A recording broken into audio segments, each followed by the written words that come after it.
In 2 days, former UFC star Brock Lesnar defends his world title against Roman Reigns at WWE WrestleMania this Sunday. Roman Reigns, for our less wrestling savvy audience, is related to Dwayne "The Rock" Johnson, if you smell what The Rock is cooking. I spoke with Roman Reigns yesterday about his match and his wrestling heritage.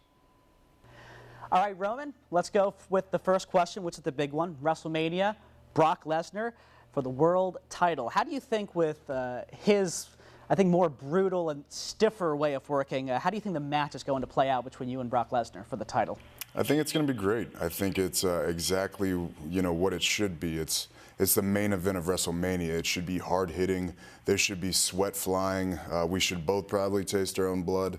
That's just the way it is. It's the beast Brock Lesnar against, myself, Roman Reigns, and I intend on hitting him as hard as I can, and the best man will win.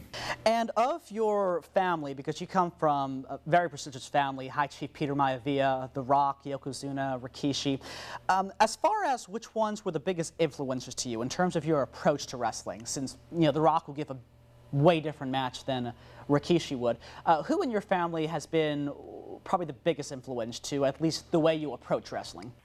I think it's a mix of everybody. If there's one thing I can do, it's really absorb as much information as possible, and I've really tried to tap into all my family members, because as we are all very similar, we do have our differences, and those are things I can learn from. So on the stage like this, I think Rocky was a great a great inspiration and someone awesome to talk to and really tap into for information.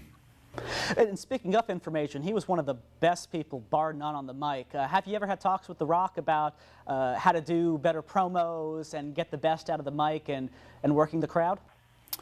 Sure, and you can talk about that stuff, really with anybody and everybody, but when it comes down to it, it's all about just being yourself and being comfortable with the crowd and just enjoying the moment. So, when you're dealing with live TV and things like that, and just the overall, storylines of WWE, there's a lot of things that are going on, but for me, I just want to be myself and have fun.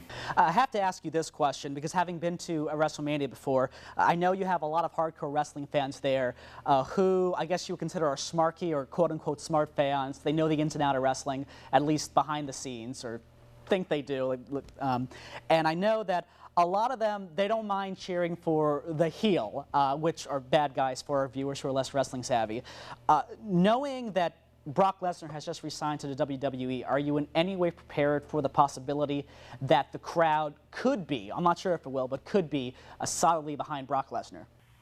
Yeah, and that's the awesome part of, the WWE universe is you just never know what they're going to do. And, I've been in buildings where they cheer me heavily. I've been in buildings where it's a mixed reaction. And then I've seen them boo me pretty heavily. So for me, it's the crowd always plays into the match, but I'm focused on Brock Lesnar. I'm focused on the WWE World Heavyweight Championship. That's the only thing. That's my tunnel vision right now. WrestleMania will be available on the WWE Network this Sunday. The kickoff starts at 5 p.m. and WrestleMania starts at 7. The WWE Network is available for $9.99 a month. Also, in case you were wondering about the Snickers in the background, this interview was done in conjunction with Snickers. Snickers wants you to enter a contest for a chance to win $500,000 as well as take over the YouTube homepage for a day. If you're interested, go to Snickers.com or the Snickers Facebook page for details.